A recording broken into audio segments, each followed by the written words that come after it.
ಇಲ್ಲಿ ಯಾವ ಅಭ್ಯರ್ಥಿ ಇದ್ದಾನೆ ಆ ಅಭ್ಯರ್ಥಿ ಹೆಸರು ಹೇಳಿ ಓಟ್ ಕೇಳ್ತಾ ಇಲ್ಲ ಅವ್ರು ಏನ್ ಮಾಡ್ತಿದ್ದಾರೆ ಅಂತಂದ್ರೆ ಮೋದಿಗೆ ಓಟ್ ಹಾಕಿ ಮೋದಿಗೆ 10 ವರ್ಷ ಮೋದಿಗೆ ಚಾನ್ಸ್ ಕೊಟ್ಟಿದ್ವಿ. ಸೊ ಇನ್ನು 5 ವರ್ಷ ನಾವು ಕಾಂಗ್ರೆಸ್ ಯಾಕೆ ಕೊಡಬಾರ್ದು? ಯದುವೀರ್ ರಾಜ ಆಗಿದ್ದಾರೆ. ಸೊ ಅವರು ಸಾಮಾನ್ಯ ಪ್ರಜೆಗೆ ಸಿಗ್ತಾರ ಅಂತ ಒಂದು ಕ್ವಶನ್. 15 ವರ್ಷ ಕೊಡಿಸ್ತೀನಿ, ಭ್ರಷ್ಟಾಚಾರ ನಿರ್ಮೂಲನೆ ಮಾಡ್ತೀವಿ, ಮತ್ತೆ ಎಷ್ಟೋ ಲಕ್ಷ ಉದ್ಯೋಗ ಕೊಡಿಸ್ತೀನಿ, ಮತ್ತೆ ಸ್ಮಾರ್ಟ್ ಸಿಟಿ ಮಾಡ್ತೀನಿ. ಸೊ ಇವರೆಲ್ಲ ಹೇಳ್ತಾರೆ. ಸೊ ಹೇಳಿದ್ದು ಇದ್ರಲ್ಲಿ ಯಾವ್ದು ನಡೆದಿಲ್ಲ. ಕೊಡಗಲ್ಲಿ ನೋಡಿ, ನಾವು ಈಗ 10 ವರ್ಷದಿಂದ ಪ್ರತಾಪ್ ಸಿಂಹನವರು ಗೆದ್ಕೊಂಡು ಬಂದಿದ್ದಾರೆ.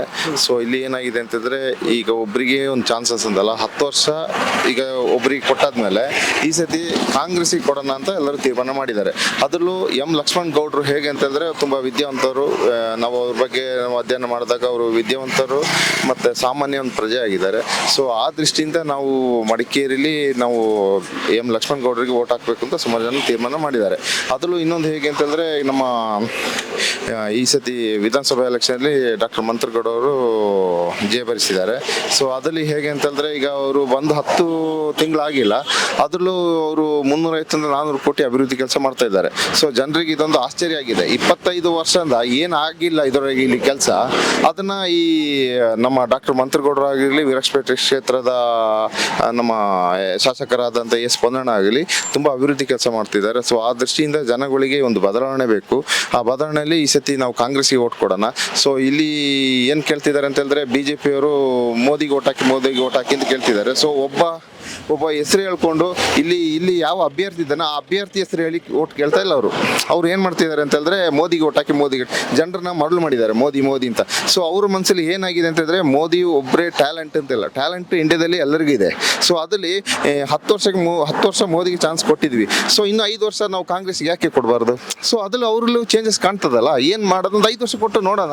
ಯಾಕೆ ಈ ಜನಗಳನ್ನ ಈ ತರ ಈ ಬಿಜೆಪಿ ಕೆಲವು ಕಾರ್ಯಕರ್ತರು ಮೋದಿ ಅಂತ ಹೇಳಿ ಜನರಿಗೆ ಮಂಕು ಬುದ್ಧಿ ಹರಿಸ್ತಿದ್ದಾರೆ.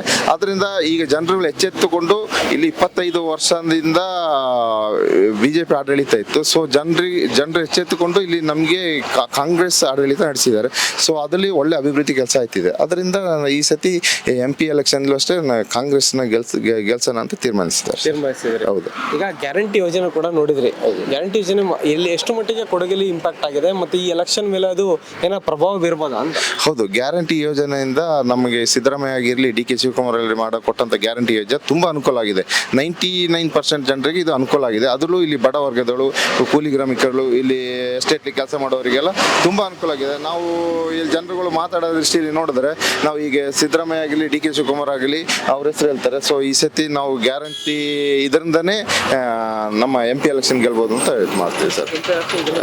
ಹೌದು. ಈಗ ಯದುವೀರ್ ಅವರು ನಿಂತ್ಕೊಂಡಿದ್ದಾರೆ. ಯದುವೀರ್ ಅವರು ಬಿಜೆಪಿಯಲ್ಲಿ ನಿಂತಿರೋದಕ್ಕೆ ಕೆಲವು ವಿರೋಧ ಇದೆ. ರಾಜಮನೆತನ ಕೋಮುವಾದ ಒಂದು ಪಕ್ಷಕ್ಕೆ ಸೇರಬಾರ್ದಾಗಿತ್ತು ಅನ್ನೋ ಒಂದು ವಾದ ಇದೆ. ಕೊಡಗು ಜನ ಏನ್ ಹೇಳ್ತಿದ್ದಾರೆ ಈ ಕಡೆ ಅಂತ ನೋಡಿ. ಯದುವೀರ್ ಅಂತ ಹೇಳಿದ್ರೆ ಅವ್ರು ರಾಜ ಮನೆತನಕ್ಕೆ ಸೇರಿದವರು. ಸೊ ಅವರು ಯಾವತ್ತೂ ಜಾತ್ಯತೀತ ಪಕ್ಷದಲ್ಲೇ ಇರಬೇಕಾಗಿತ್ತು. ಸೊ ಅವ್ರದ್ದು ಮೂಲ ಜಾತ್ಯತೀತ ಪಕ್ಷ ಅಂತ ಇತ್ತು.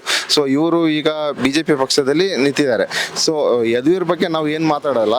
ಯದುವೀರ್ ರಾಜ ಆಗಿದ್ದಾರೆ. ಸೊ ಅವರು ಸಾಮಾನ್ಯ ಪ್ರಜೆಗೆ ಸಿಗ್ತಾರ ಅಂತ ಒಂದು ಕ್ವಶನ್. ಅದು ಈಗ ಲಕ್ಷ್ಮಣ್ ಗೌಡ್ರು ಹೇಗೆ ಅಂತಂದ್ರೆ ಒಂದು ಸಾಮಾನ್ಯ ಪ್ರಜೆ ಆಗಿದ್ದಾರೆ. ಸೊ ಅವರಿಗೆ ಯಾವ ಹಿನ್ನೆಲೆ ಇಲ್ಲ, ಯಾವುದು ರಾಜಕೀಯ, ಅವ್ರ ಕುಟುಂಬದ ರಾಜಕೀಯ ಆಗಲಿ ಯಾವುದೇ ಆಗಿರ್ಬೋದು, ಬೇರೆ ಯಾವುದೇ ಹಿನ್ನೆಲೆ ಇಲ್ಲ. ಸೊ ಅವರು ಜನಸಾಮಾನ್ಯದಲ್ಲಿ ಬೆರೆದಿದ್ದಾರೆ. ಸೊ ಅವರು ಕೊಡಗಿಗೆ ಸುಮಾರು ವರ್ಷದಿಂದ ಬಂದು ಹೋಗಿ ಇಲ್ಲಿನ ಕಷ್ಟ ಸುಖಗಳಿಗೆ ಭಾಗಿಯಾಗಿದ್ದಾರೆ. ಅದರಲ್ಲೂ ಇಲ್ಲಿ ಕೃಷಿ ಕಾರ್ಮಿಕರ ಸಮಸ್ಯೆಗಳಾಗಿರ್ಬೋದು, ಇಲ್ಲಿ ವನ್ಯಜೀವಿಗಳ ಘರ್ಷಣೆ, ಮಾನವ ವನ್ಯಜೀವಿಗಳ ಘರ್ಷಣೆ ಆಗಿರ್ಬೋದು. ಸೊ ಅದನ್ನೆಲ್ಲ ತಿಳ್ಕೊಂಡಿದ್ದಾರೆ. ಸೊ ಅವ್ರು ಗೆದ್ದು ಬಂದ್ರೆ ಸೊ ಅದನ್ನೆಲ್ಲ ಬಗೆಹರಿಸಬಹುದು ಅಂತ ನಾವು ಅನ್ಕೊಂತೀವಿ. ನಿಮ್ಮ ಹೆಸರು ಸರ್? ನನ್ನ ಹೆಸರು VG ಮೋಹನ್ ಅಂತ.